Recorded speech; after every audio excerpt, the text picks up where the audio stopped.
Sometimes it takes a lie to expose the truth. Hello, everyone. Thank you all for joining us tonight for the sixth and the last talk of the Terran Summit 01. My name is Irfan Yossi, and I'm the creator of the Terran Summit. The Summit creates an alternative way of looking at the process of art making and rejects the monopolization of art by the market. Taking advantage of the internet and online platforms, the Terran Summit creates a bridge between Iran's artistic atmosphere and other countries and brings together different contemporary discourses and methods of art making utilized by artists and art collectives. Tonight, we are hosting an activist group, no other than the Yes Men. The Yes Men have spent decades making poetic media interventions in the service of progressive movements for change.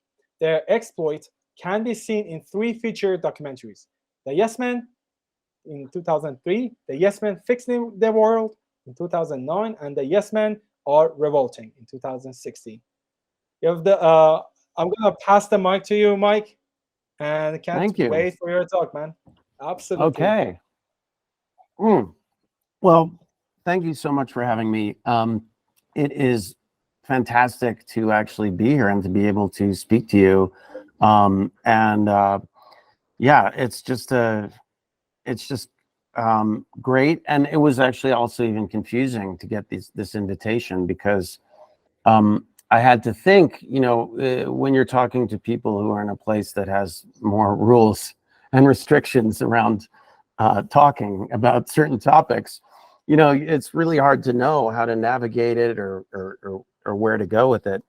But in terms of our own work with the Yes Men, we've been grappling with how to address power imbalances in society and culture and politics for our entire career for 30 years. And mostly we've been fighting corporate power, but occasionally government power as well. And of course, they're so integrated in this world of the sort of overall and overarching culture of capitalism that we live in around the globe. But what we usually find is that we're underdogs. We're fighting against more powerful people with more bigger sticks, with more money, with more, they can always overwhelm us in different ways, but using cleverness and agility, you can sometimes overcome them, even if for just a moment, in a series of sort of tactics. This is before you can say we have a strategy. This is saying we're just taking sort of these, we're doing these symbolic actions that can contribute to movements that create change.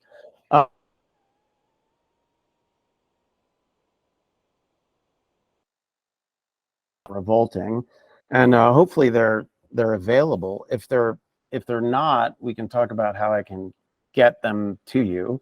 But the second one, the Yes Men Fix the World, we actually retained the rights to, and so that one you can watch on YouTube if it's not blocked. And I will send links to after this to Irfan to distribute to everybody as you like, to our other films as well, which are available on things like Dropbox. But otherwise, there's pay platforms, I think, that they're on. But I thought what's valuable for me to do now is to actually put our work in context. And I know it's a context that you've already, I would say, been framing by the selection of the last presenters in the series, who also use, in some cases, very similar tactics. But we recently started to reframe what we were doing within the universal traditions of the trickster, which is, of course, this mytho-historical, sort of prototypical character that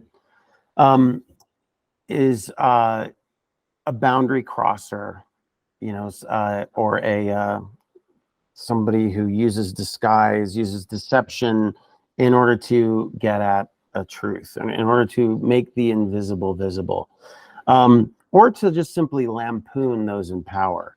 So we created a thing called the Trickster Academy, and I'm going to do a little quick boot camp in the Trickster Academy. And you can see here in the logo, there is a fox, and the fox is considered a trickster character in the mythology of many cultures, including some European cultures. My mother is Dutch, and so the fox is like the Dutch trickster character, and it appears here at the top of this logo that says advance ever downwards, because if you are in the Trickster Academy, of course, you're not trying to achieve a place at the top of the pyramid. You're trying to work your way to the bottom of the pyramid. It's the inverse.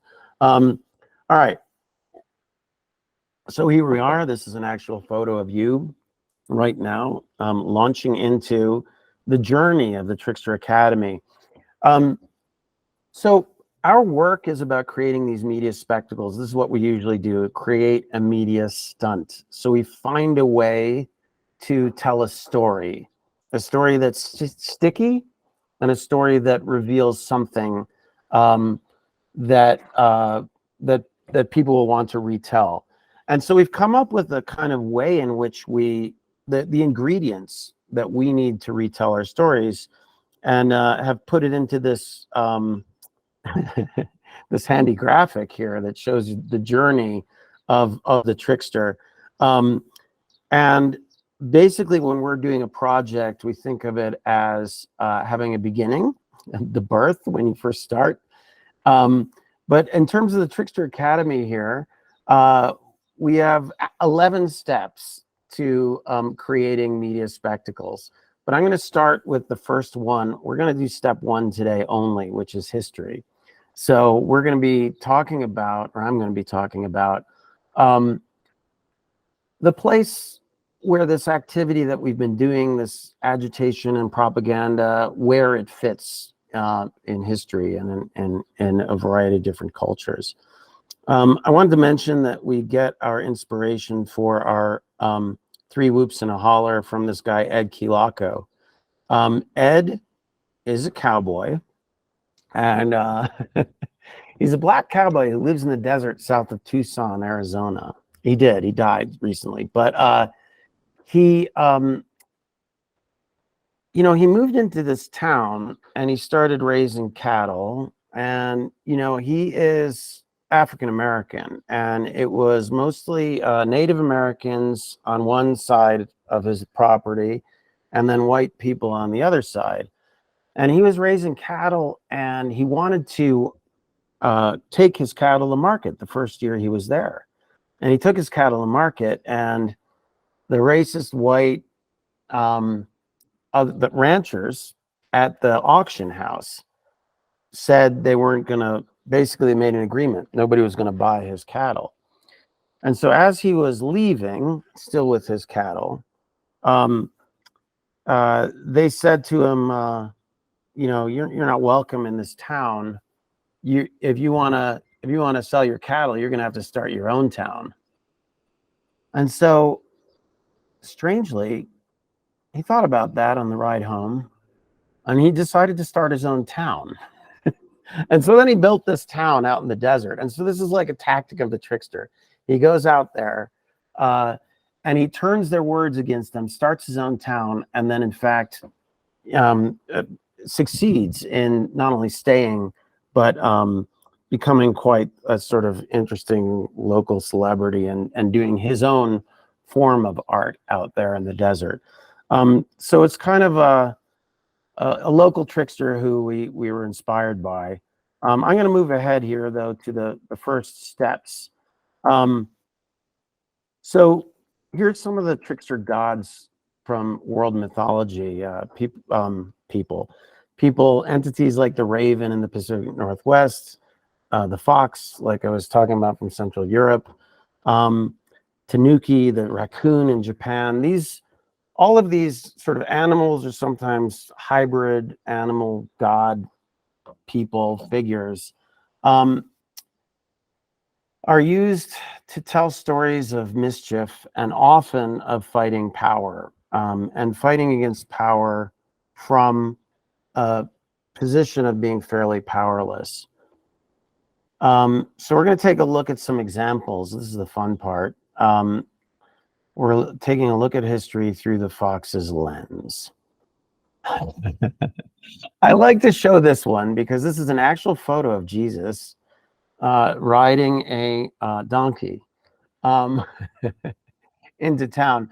Now, one of the reasons I like to show this is because, first of all, it's just funny. It's like these passion plays happen all over the United States and other countries.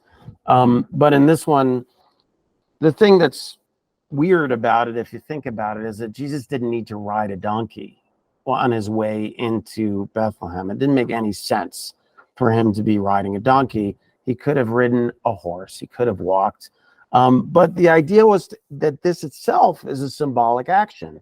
And it's a symbolic action that's so successful at that idea of projecting humility, or projecting that he wasn't, this kind of humble and humility that he's trying to build an image around, and his followers are trying to build, is successful in part because of these symbolic actions that are then retold.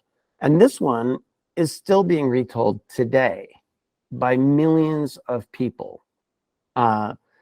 Sadly, many of whom are fanatical and weird, but let's continue ahead.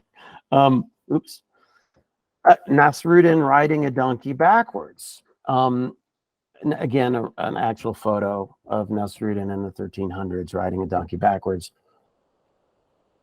Nasruddin is a good example of a real person, historical person, who then became kind of mythological, and whose stories of cleverness, outwitting more powerful people, and sort of the lessons that he teaches his students through sometimes very funny and odd means, like riding a donkey backwards, also fit within this framework of the trickster character.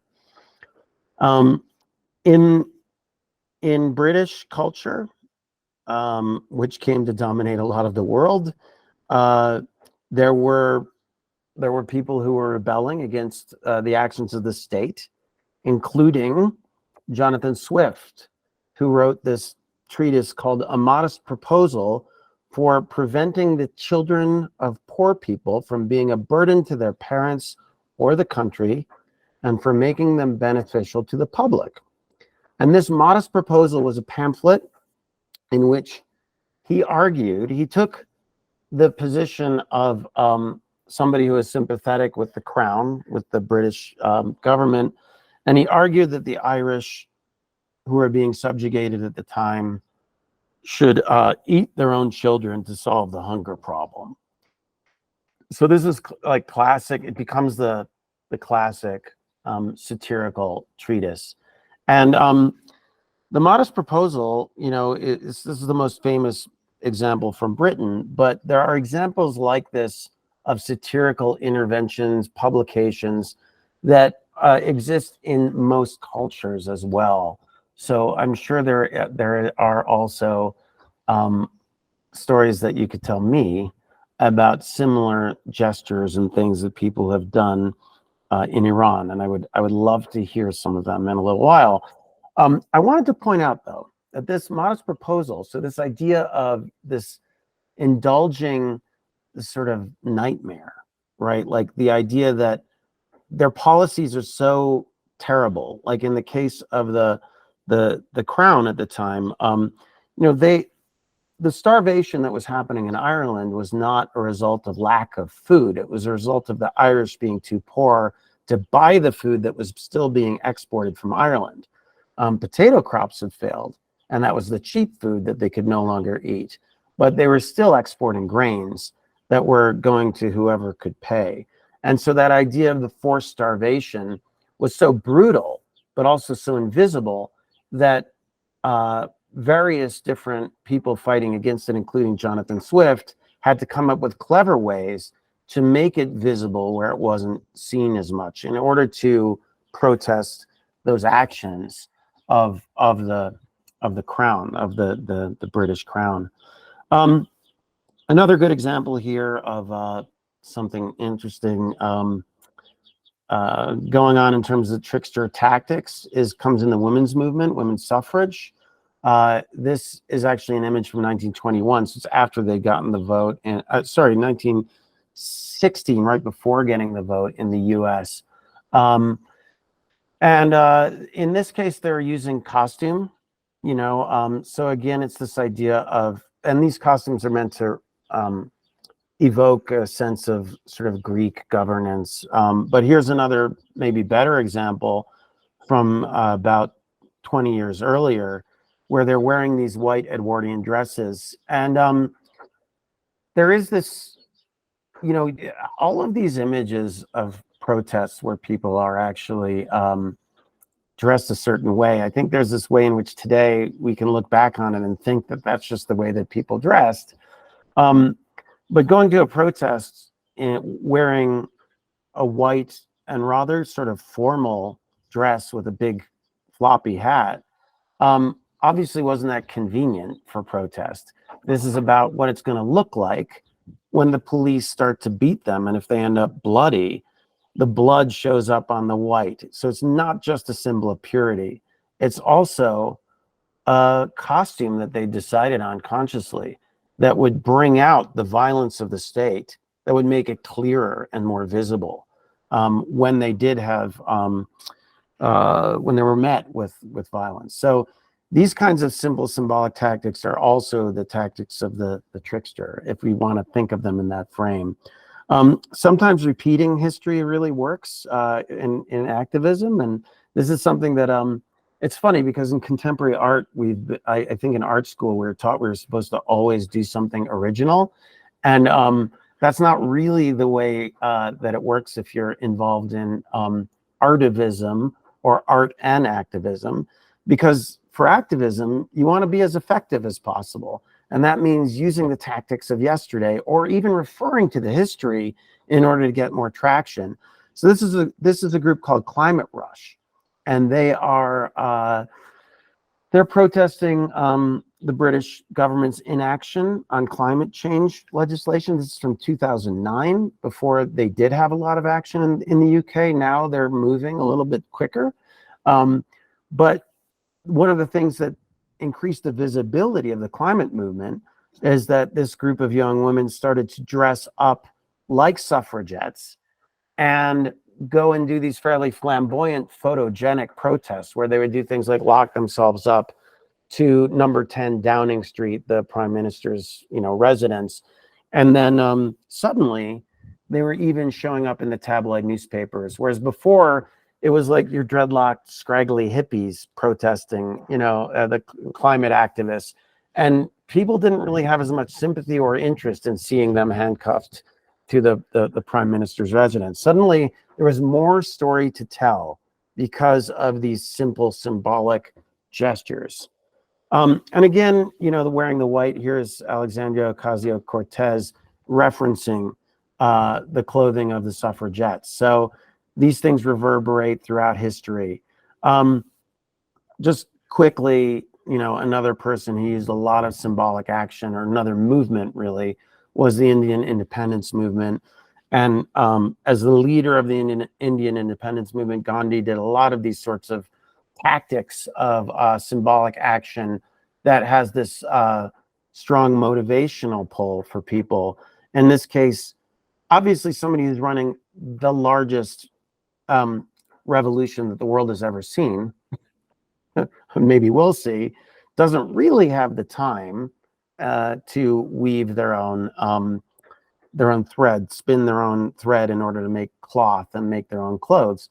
But this was important enough because it was that symbolic action. And so these types of images also were reproduced and seen throughout India. This idea that he's symbolically separating himself from the mechanisms that keep the economic mechanisms that kept the population under the thumb of the British.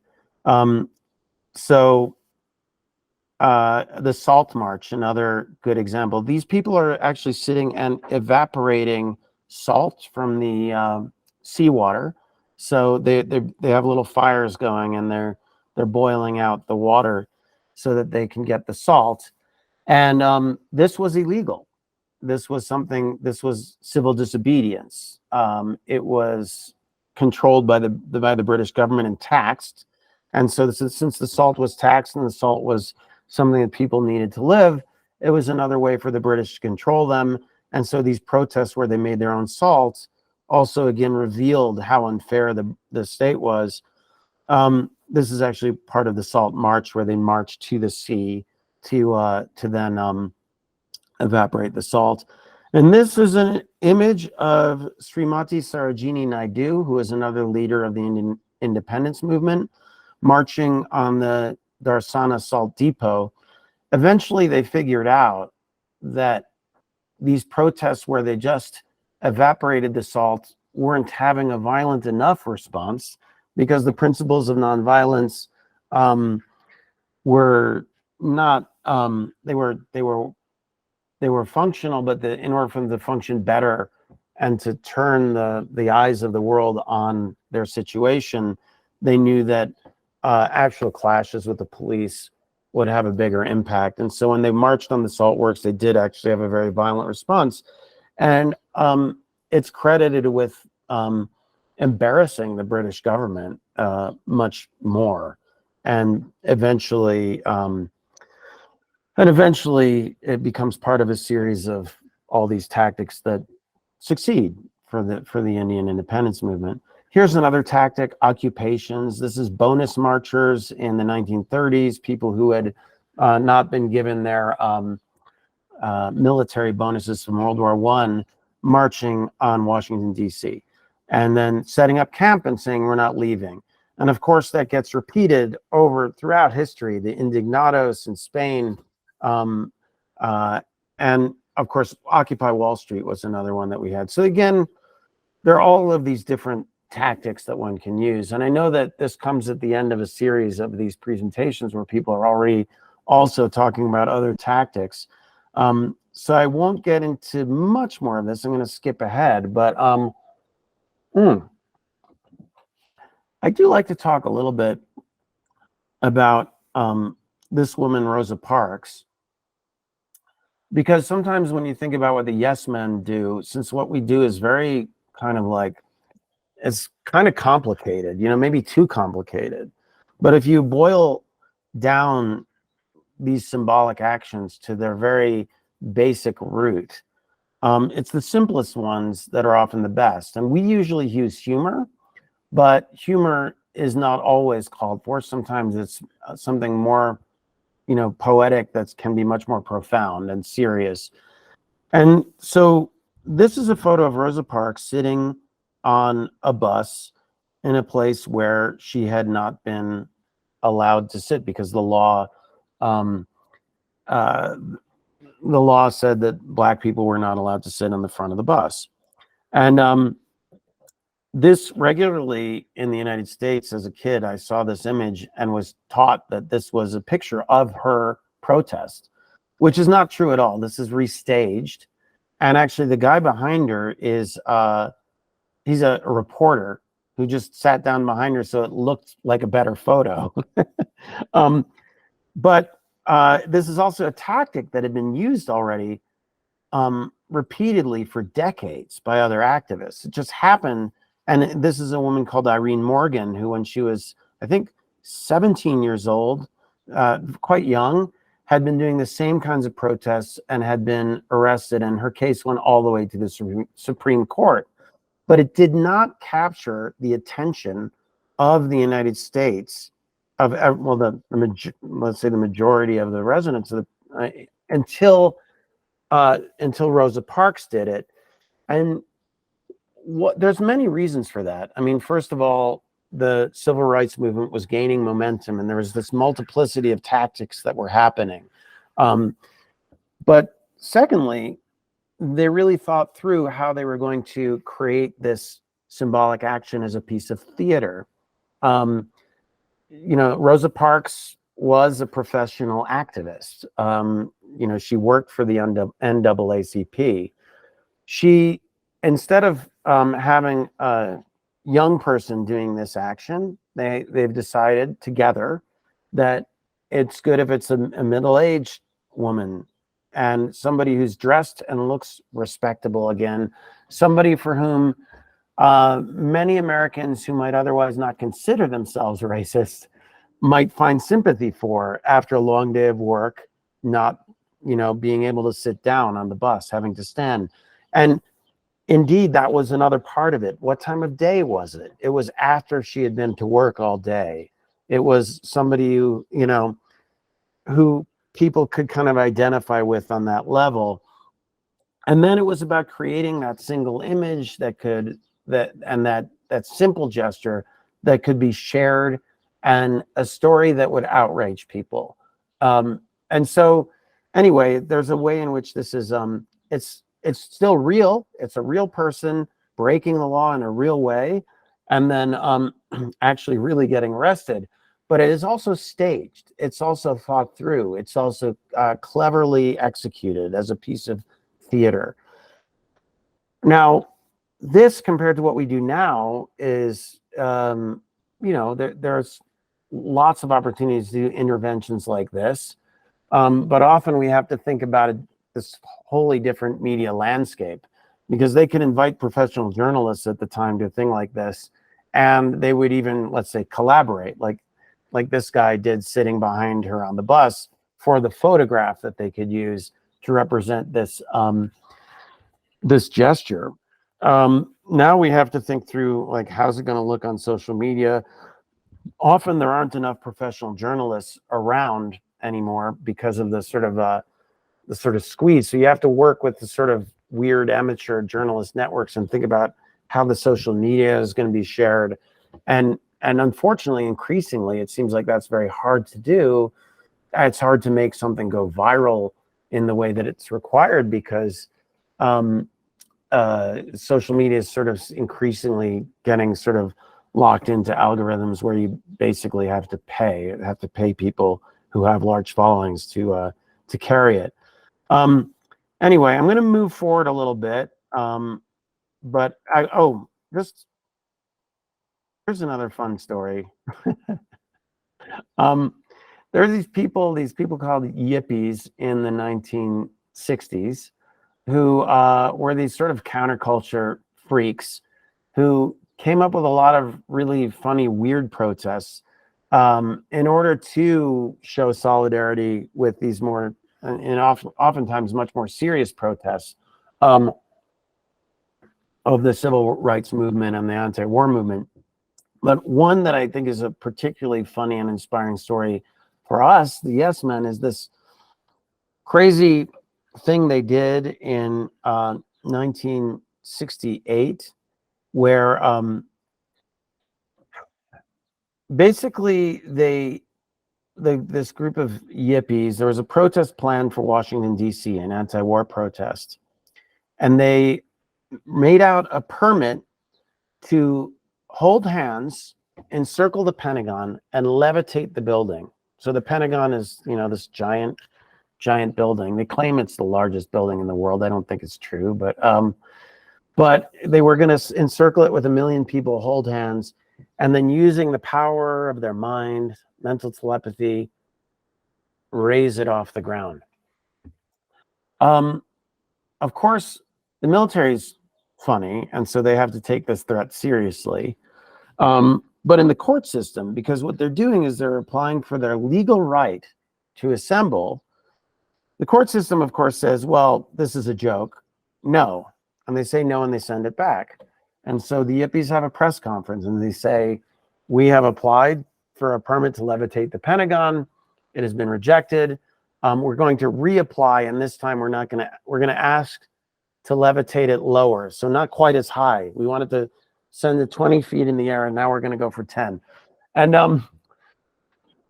And so what they're doing with this is they're creating this unfolding drama for the press, right? And the press loves this story. They write about it. The threat of a bunch of hippies holding hands and using mental telepathy, raising the offices of the United States military off the ground is just too funny. They can't resist the story. And of course, because the story is being told, more and more people want to go to the protest and have fun at the protest, because they think This is not just going to be scary, it's going to be fun. And, that's often a thing about movements. There's the scary parts, but then, everybody who's on the ground knows that there's also stuff that happens that can be fun and interesting and engaging or fulfilling in ways that that help bring more people. So anyway, to make a long story short, eventually the volunteer lawyers for the Yippies argue with the judge that, if basically, if he's going to deny the permit, then he must agree that the magic that they're proposing is possible, right? So it puts this judge in a dilemma. He either has to grant them the permit and say, yes, this is your right to assemble, or he has to agree that magic exists. And so they granted them the permit, and then they did have the protest. Okay, I'm going to move ahead because I don't want to take up too much time. I want to get to, banner hangs, things like that. There's lots of different options for costume, Super Vario. I'm just going to skip ahead here because I want to make sure that we have time to talk a little bit more. I can, of course, go through this later if you like. This last picture is kind of, I love this because it's just, if you don't have access to anything more than bread and tape, you can come up with some very silly, funny memes.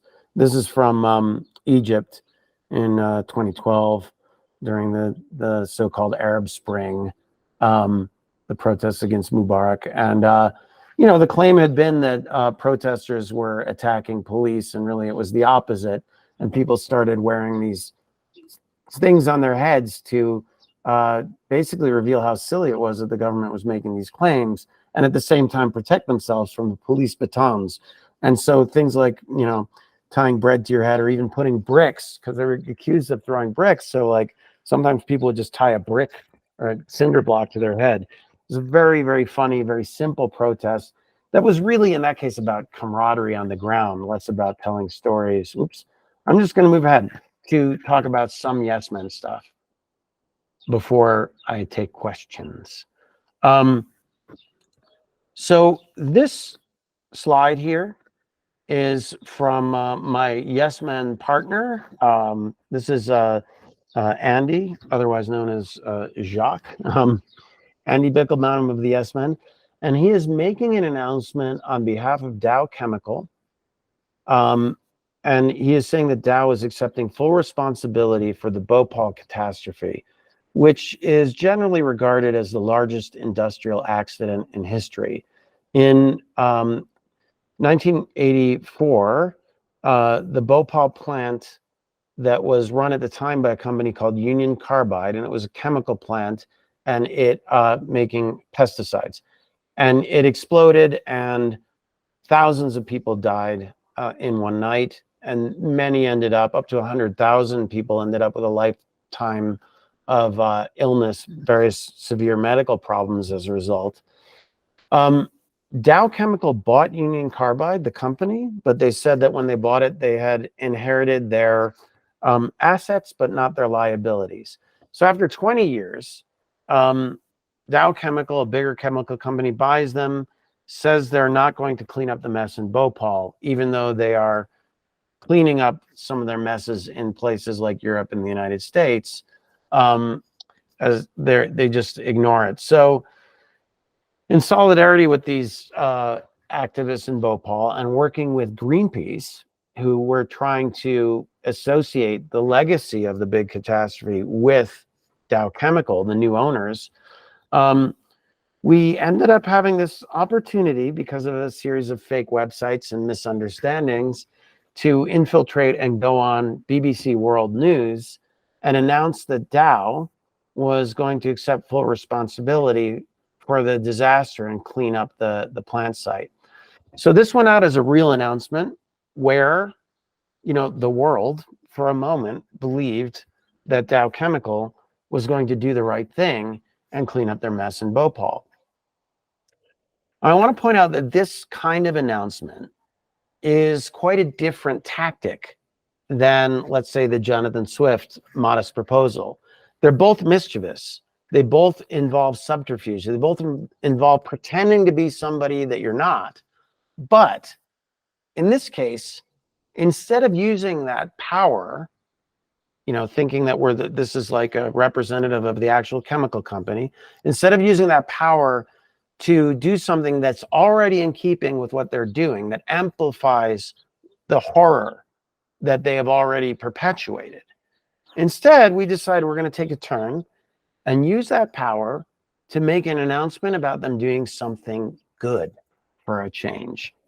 And this tactic turned out to be probably our most powerful discovery. And it's not like we didn't invent this, of course. There are lots of examples in history where this sort of thing happened. But sometimes you have to discover it for yourself to understand the power. So a good example of a place where this tactic comes up in fiction is in Charlie Chaplin's movie called The Great Dictator, where a Jewish barber is mistaken for Hitler, and he gets up on stage and he announces that basically, it's to do the right thing. He announces, no, we're not going to be racist anymore. We're not going to persecute Jews and Catholics, and or we're not going to, gypsies. This is going to be, we're going to create a new society that's good. And so it's like this idea of those in power having an epiphany and changing their minds is so powerful and exciting. And it's so much what people tend to want to hear. And that's one of the reasons I think that we have gotten away with using this tactic many times since, is that you're actually giving the news that typically the journalists want to hear, typically the rest of the world wants to hear. And what it allows you to do is to lay out a plan. You're not just making this announcement, but you can lay out a pretty specific plan of how you want to get there. We've done this impersonating government figures as well. Oops. This is just a stock image of somebody calling someone a liar. And I just wanted to point out, this is the classic Pinocchio nose growing when you tell a lie. There's this idea that lies are bad, but it's not the lies themselves that are bad, because there's lots of examples of good lies, and then there's lots of examples of bad lies. It's how they're used and which power they serve. And so I just wanted to point that out, because people often say, oh, but you guys are liars. And it's like, yeah, but what storyteller isn't? And really, which lies do we want to believe, and what's the end goal of the lie? And very many times, our end goal is to reveal something that's actually true. Like, for example, in this thing here, we knew that this was going to force Dow to announce that they weren't doing anything. And it was going to make visible to people who weren't in Bhopal the fact that Dow was avoiding responsibility for settling with the victims, or for figuring out what they could do to clean up the mess that was still left behind. There was a toxic mess still there in Bhopal.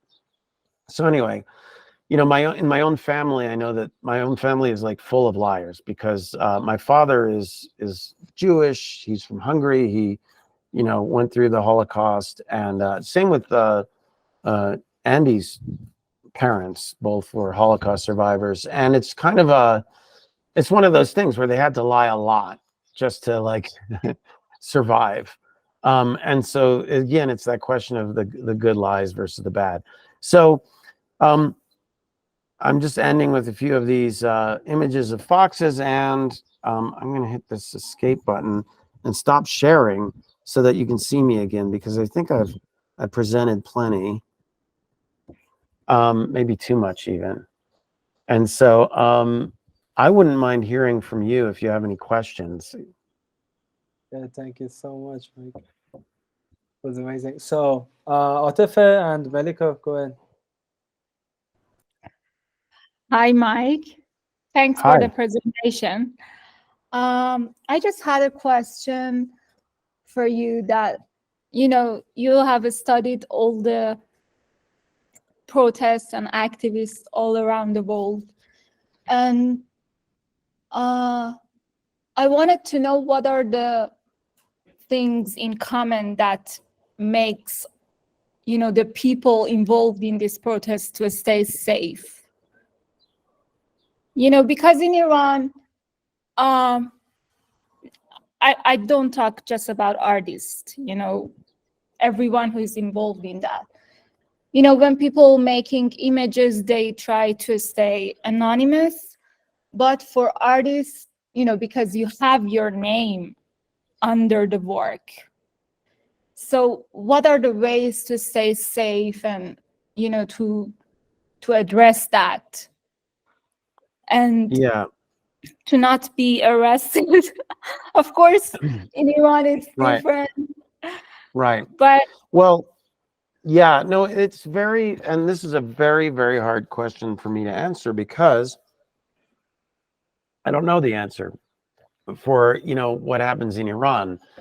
For what happens in the United States, we rely heavily on visibility of our actions. So it's, that's part of the reason we do these media spectacles, because it becomes harder for, let's say, a corporation to go after us, if it's very visible. And that's not what lawyers would tell us to do, by the way. Most lawyers would tell us, in the United States, they tell you, well, don't do it because it's a risk. It's more like what,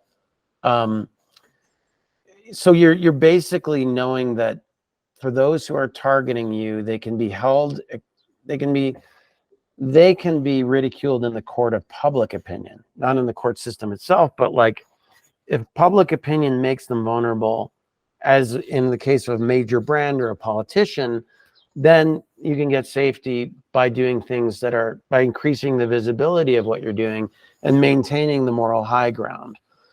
However, in situations where there's a much more oppressive, state apparatus, it's very tricky. So there is a book called Small Acts of Resistance that is by John Jordan. And that's an interesting book in regards to talking about this topic, because it is about operating when conditions are much more oppressive. And so there are funny stories in there. Like there's this interesting tactics, like in Burma or in Myanmar, where there was a very aggressive state apparatus going after and locking up activists. People started doing anonymous actions that were quite funny. Like, for example, putting, they would hang around, stray dogs had a very negative connotation there. People don't like the stray dogs, and so they would take photographs of the military dictator and his photo and put them around the neck of these stray dogs. And so it was a way of making visible the idea that there was resistance without people sticking their neck out, and it became this sort of funny, let's call it a meme, but a meme in real physical space, not an internet meme. So there are these kind of clever tactics that happen when there is a severe risk of incarceration. But it's another fun film that you guys may or may not know about, or Everyday Rebellion by the Ryahi brothers, has a few examples that are like this, of people operating, people launching anonymous protests in places where it's quite risky to be doing it. So that's one thing. Obviously, like, international attention helps too in those situations, and figuring out how to, I say it helps. It doesn't necessarily help, right? Yeah, that's the thing. yeah, It doesn't necessarily help. Different in every situation. of course I'm aware of that, but yeah, it's tricky, and you have to see that in which situation you are, acting. It's really tricky. I just read in the news today that this guy, a noodle seller in Vietnam, well, a political activist in Vietnam who had a business selling noodles. He had been fired from his government job years ago for criticizing the government, but he just went to jail for 5 years for making a basically like a little video where he was making fun of one of the state ministers. But the story here is the state minister had gone and eaten at the Salt Bay restaurant. You know, Salt Bay, the guy who does the salt over his arm like this on top of big giant pieces of meat. And so he made the minister had eaten one of these gold steaks that cost like 2,000 pounds or something at the Salt Bay restaurant, which would have been more than his wages for the month. So in this video was like a symbolic, funny video that the noodle seller made, where he pretended to like do a Salt Bay thing. And it was, symbolic, and it's meant to, like, kind of see it as sort of light criticism, but he just got put in jail for 5 years. So, it's funny. Like, I would have never guessed that making a tiny little TikTok that is only symbolic. It's not even, there wasn't saying things directly. It was all indirect. And yet, and I think of the reason it surprised me is like Vietnam also is this massive tourist destination. It's not like Iran in terms of like the West is there in massive numbers. So you'd think that kind of state oppression would have repercussions. I mean, it's weird like that, but capitalism can coexist right there with, with a so-called communist state and these massively oppressive governments. It's a weird place that it's come to. It's a lot less, and it makes it harder for me to read, right? Like, I know the landscape in the US, Canada a little bit, and a little bit of Europe. I can get a sense of it from having done things in Europe.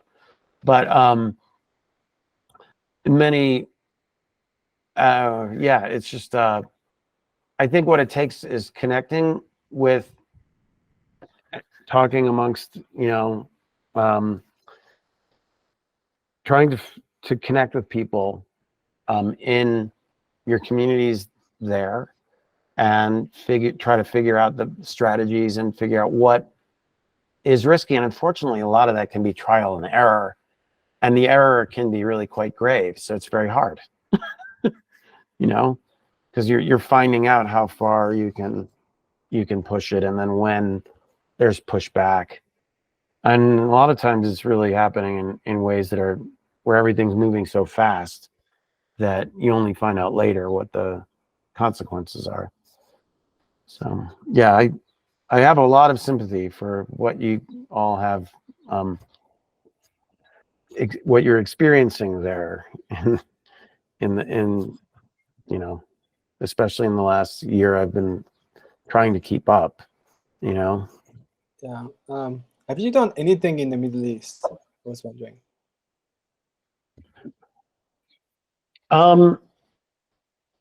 Andy has. So I have not, but Andy spent some time in Israel and Palestine, and did a couple of actions, but also more subtle things and in solidarity with Palestinian groups.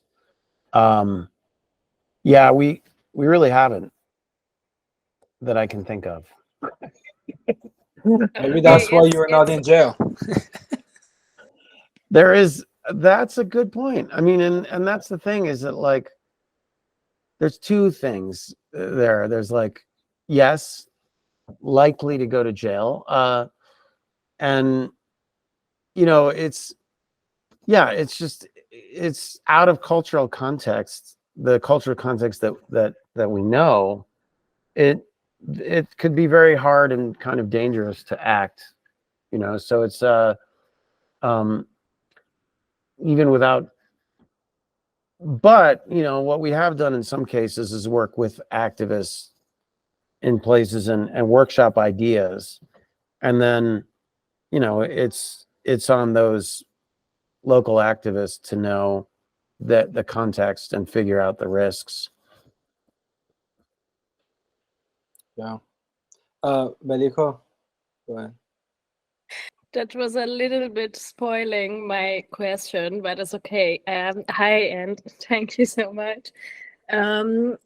I wanted to ask about your decisions and priorities.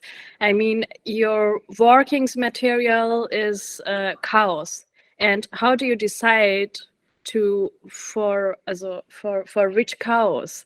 What is interesting, and what is your priority? Right. So it depends. But right now, the way that we work almost exclusively is that when there's two approaches. One is that there's something that we're just interested in, something happens and you feel like you have to respond to it, some political event. And so then we will usually team up with activists who are working in that issue area. But most of the time now, we react to people who reach out to us and want to do something for their campaign. So, for example, I mentioned Greenpeace earlier. That's a large environmental organization, and there have been several times when they've reached out to us and said, we want to do something that use more of your tactics. Can you collaborate with us on this project? Because we have a campaign that needs more attention at this specific moment. And that's really what we're good at, is trying to figure out how to get attention at a specific moment when you're trying to create momentum and public pressure. So, you know, the other thing that sometimes unfortunately makes the decision is just basic economic stuff. So like the reason I mentioned Greenpeace is that they have a whole fundraising apparatus. So when they come to us and want to do something, they say, here's some money to do it. And that helps because you still need to pay the rent and eat and all that, you know. But sometimes it's an issue that's just close to our heart, you know. And so if another more scrappy activist group comes along and they don't have money, then we, you know, if we really want to do it, we go ahead and do it anyway, which happens a fair amount as well. You know, and sometimes the motivation for it can be just that it is like a great poem, or it feels like the right symbolic action. It can be more like motivating in the way that art would be. You know, you just think, oh, this is so funny, or this is so fun, or this is so poetic, or I just have to be a part of this. I just have to do this. So yeah, there's different reasons and approaches, but most of the time now, it's an organization coming to us and asking us for help. Okay, that makes really sense. And nice. Thank you. Thank you so much. Yeah. So now we are on this subject matter. What are the ways to overthrow a dictatorship? Just asking for a friend. Yeah, you know, that's so funny because this is a thing that that Andy, I'm sure, would love to answer if he was here right now, because he and can it be possible through art, actually? Well, yes. I think that art is a huge part of overthrowing any dictatorship. And when I say art, really it's the things that, you know, it's movements that win, movements succeed. Sometimes it takes a lot of time. Sometimes there's a lot of setbacks. But in particular, nonviolent movements against a violent state do win over time. And there are a bunch of people who, of course, have studied this in depth, and there's some really good let's say books about it. I know the work of Gene Sharp has been very popular lately. I mean, for the last 10 years, it's been on a lot of people's minds. And that has a kind of, after analyzing movements that succeeded in overthrowing dictators, he kind of came up with a formula. And so that's like one place to look. But the thing that I see from my perspective as an artist activist is that the stories that are told, the symbolic actions, are always there in all of these, movements. And so thinking about the poetry of communication and how to get more and more people on board, or not even necessarily more people, but how to get the people who are on side energized to do things, is just a really important core part of any movement. So that's one of the reasons that, like, in the slideshow I just showed, the civil rights movement, for example, was this important, movement in the United States, still is arguably going on today. But what we hear about when we think of this civil rights movement are these moments in time that often are symbolic gestures. The lunch counter sit-ins, where people would get arrested for transgressing and sitting at a lunch counter they weren't allowed at. The sitting down on the front of the bus. These forms of protest that are theatrical and that have a story attached. And it's that story that speaks to others. And honestly, like watching people cut their hair, that was massive here in the US. Like seeing that happening was in Iran was just a huge thing for people. And everyone I knew was fixated on that, and it was emotional, and it was motivating, and it's such a simple gesture, right? It's such an easy and simple gesture that's repeatable, that other people can do. And massive. So basically, yes, artists are often thinking along these lines. What story can I tell? Even in the sculpture installation or what a painting, it's always a part of revolution. Yeah, thanks, Mike. Sorry, I had to turn off my camera because of the internet. It's not stable. Okay. Yeah, sorry about that. Aaron, go ahead. Hey, how you doing, Mike? Thanks for being here with us today.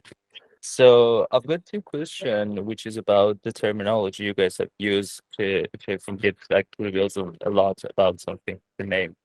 First of all, it is, where do you guys use the term yes man, or how did it come from, how it came to fruition? Okay, yeah. So a yes man is somebody who agrees with the boss no matter what they say, right? So like that's what in business culture in the US, you're a yes man if you're basically like an arse licker, or a brown noser is another word that they use here, which just means that you have your nose so far into the boss's ass that your nose is getting shit on it. So it's basically like somebody who just agrees with the boss no matter what. And initially, when we started doing the yes men thing, we thought we need a kind of brand. We needed sort of a name for our group. And what we imagined is by putting on these business suits and acting like people who are in the world of business, we kind of pass as them. And by getting into these, infiltrating these worlds, we would be able to keep agreeing with them until we could amplify their ideas into something that, until it would make them feel comfortable revealing truths that they otherwise wouldn't want the public to know. So that's where it came from. That's why we became the yes men. I see. And my second question is that at the very beginning of your presentation, you had the motto of burial in dollar, and I was wondering didn't you intentionally or unintentionally then use like Veritas instead of Verum? Or was Um, it something you thought about? I think that we were just thinking about being silly, actually. I mean, I don't think we thought that one through. So maybe we need to correct it. No, no, I actually thought uh, it is uh, it is there's a certain humility in it instead of like we are not telling the absolute truth or like we are not telling the truth. We're just stating some facts that you can capture it and maybe make it your own truth. So I think that is intentionally it's very in, there's a certain intelligence in It's great. That's my answer for the future. Thank you. beautiful. That'll be my Thank you. next answer. Appreciate that, Aaron. Thank you. Thanks, Aaron. Puya. Hey, Mike. Thanks for your presentation and your time. The whole time when you were speaking about the whole idea behind understanding every resistant actions in the history and your projects, and I know I do understand that you're aiming always the some kind of crises which is connected to power structures. But I was thinking about, I don't know if you heard about it, it's kind of new in Turkey. There is a banana crisis. I mean, some people are saying that Syrians are eating our bananas, and that's why we don't have bananas more. And there are, I think, more than 3 million Syrian refugees in Turkey right now, because of any reasons they couldn't make it, or they thought, okay, here's the destiny, whatever. I'm not gonna open that. And then some Syrians, they just made some funny videos over TikTok, or I don't know, on YouTube and stuff. And after that, 11 of them got deported from Turkey. And I've seen videos on the YouTube that people got beaten up just because they have bananas in their hands in Turkey. And yeah, I mean, it's crazy. I would love to see your understanding on this kind of joke video actions, or if I can put my questions in other words. So these kind of tactical interventions could also aim not only power structures, but also some issues like racism in a society. Yeah, absolutely. And absolutely. And I think that the banana crisis sounds absolutely bananas. That sounds like, I mean, first of all, that sounds like the Erdogan's Turkey. You know, I have a lot of friends who have ended up in exile over the last 20 years, especially, 10 years ago. There's a lot of people 8 years ago, a lot of people had to leave, or were, had to go underground, or, were arrested and spent months in jail before they got out. And then, so there's like a lot of that. Again, another place that has an out of control state oppression. But I totally agree that these issues can be, or these tactics can be employed for more general problems that are not about the state so much, but might be about general societal attitudes or prejudices.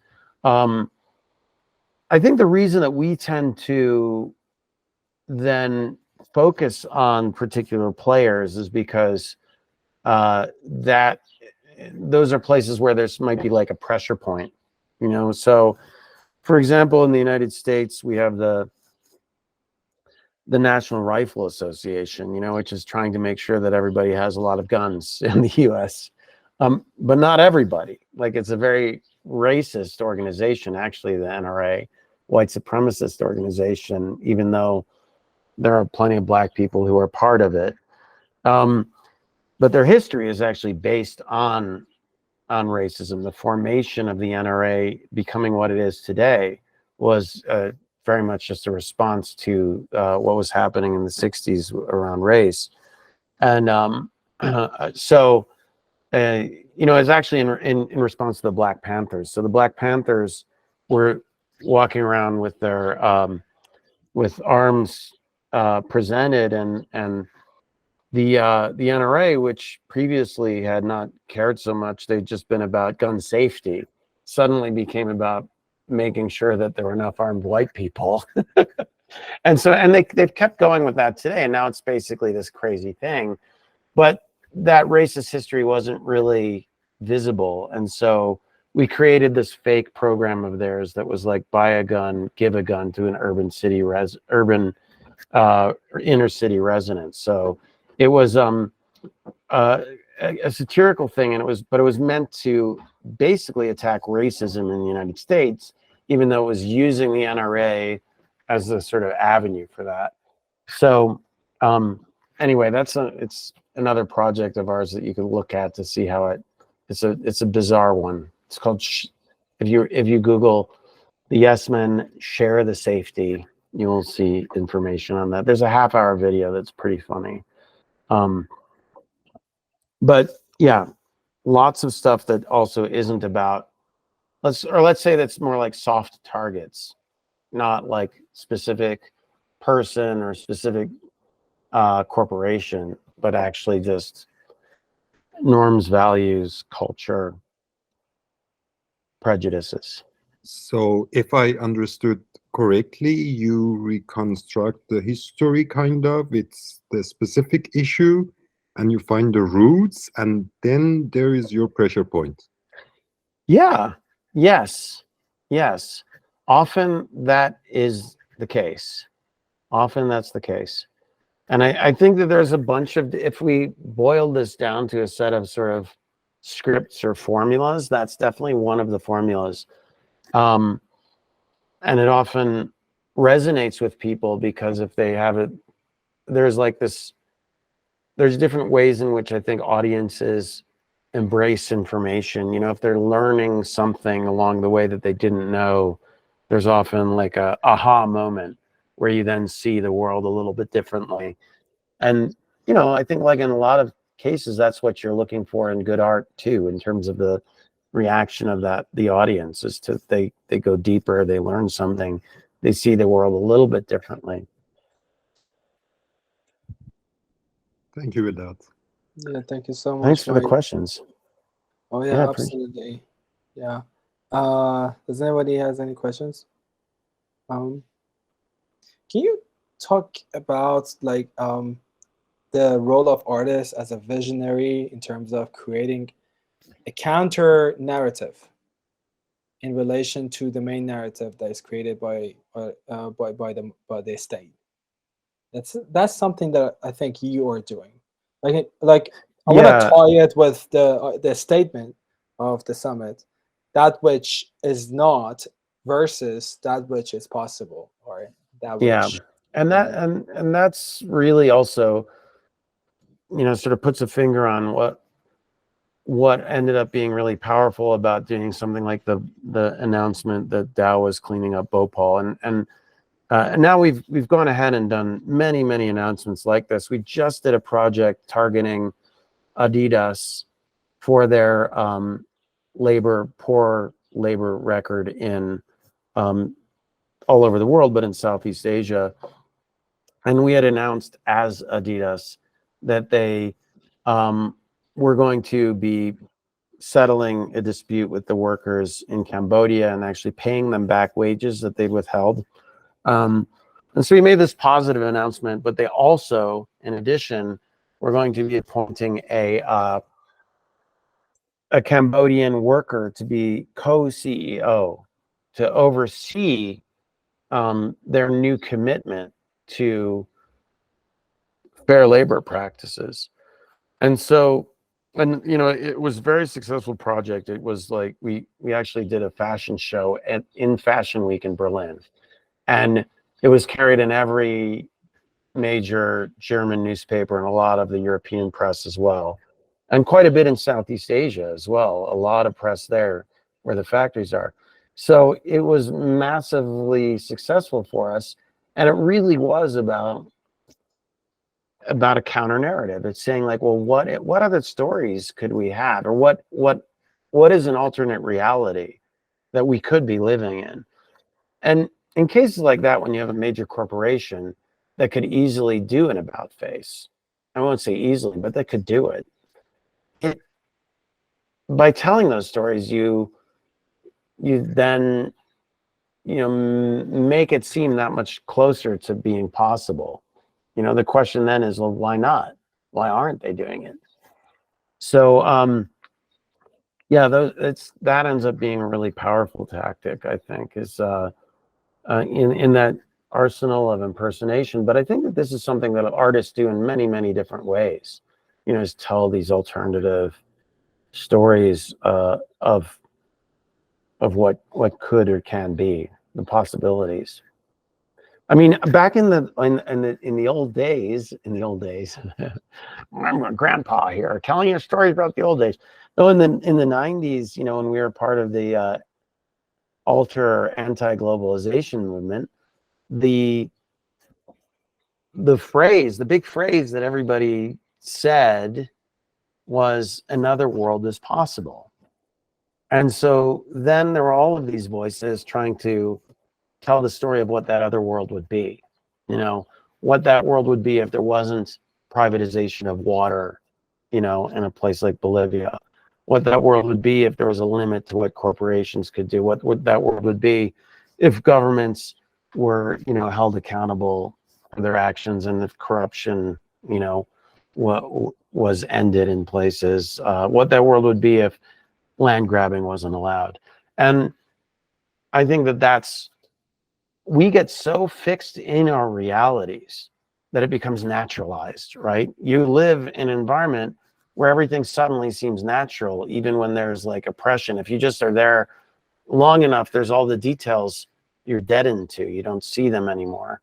And so being reminded of them and trying to tell them in ways that excite and energize people, tell these stories of what's possible or how it could be, is absolutely critical, I think. Yeah, thank you so much, Mike. Arusha, go ahead. Hi, it's a great pleasure meeting you. I was just thinking that does any of your announcement get seriously? I mean, is any of them how can I say it? People thought that you are actually talking on behalf of the company? Yes. Yeah, all of them, actually. This is if you have a chance to watch our second or third movie, The Yes Men Fix the World, or The Yes Men Are Revolting, and I'll send some links to that. You'll see that the audiences are quite unaware. They believe fully that we are, you know, who we say we are, whether it's a corporate representative, government. And usually we don't even reveal who we are during the presentation. It's not till afterward that they find out in the media that, but also for these big announcements, like the Dow Chemical announcement on TV, or we made another one as General Electric. We've made a lot of announcements that have actually moved the stock price because it was taken seriously by the market. You know, so stock traders thought the announcement was real, and they started to usually dump stock. If the company was doing the right thing, it meant that they were losing money, which is really sad, right? That's the sad reality of it, is that made them sell stock. So, you know, the stock price dropped $2.4 billion for Dow Chemical when we made that announcement. So yeah, it was taken very seriously. Of course, once they realized it was fake, the stock price goes up again. So it's not having a lasting impact on the financial end of it, but it is having a lasting impact, I think, on their reputation and on people's perception of the facts of the situation in the company itself or the government. Is there any case that the company or the state trying to make the right thing? You mean, are there any cases where they actually did the right thing after we made the announcement? Exactly. There are actually, wait, I was going to say no, but there is a case where we announced that the U.S. Chamber of Commerce was going to support climate change legislation, that we made this announcement. They had been they're not really part of the U.S. government. They're a business lobby. And they were very opposed to climate legislation. They're basically oil industry lobbyists. And so when we made that announcement that they were going to do an about face on their current policy, they initially said no, but then 2 weeks later, they actually did reverse their policy. And they were our action happened at a critical moment in a campaign that had a lot of actions going. So they were starting to lose members, and a bunch of big corporations were leaving their ranks. And so they felt the pressure and they caved. So that's one example. There's a couple other examples too. We did a bunch of actions against Shell, and they pulled out of Arctic drilling. So there's actually lots of cases like this. And on our website, you can read about a bunch of them, where the companies changed their policy, sometimes after a positive announcement and sometimes after a negative announcement, but like always as part of a campaign, not because of our action, but because of a lot of actions, of which ours was one. Yes, I see. Thank you. Yeah. Yeah, thank you so much, Mike. Thank you so much for spending time with us and being with us. I'm so excited about it, and I cannot imagine a better way to end the Terran Summit. Beyond the horizon, than having you. Wow. Thank you so much. Yeah, It's like I said, it's amazing to be able to talk to you all. And yeah, feel free to reach out and again, and I will communicate with Erfan and get him a bunch of links for if anybody wants to watch our movies. So thank you so much. Yeah, we can do a movie night with the Terran Summit audience. That'd be fun, and if you want to do that, we can. One of us can answer questions too over, you know, sure, if you want afterwards. That's amazing. So yeah, it's just cool. All right. All right. Thank you so much, man. Great. Have a great night. Thank you so much. Bye-bye. Bye.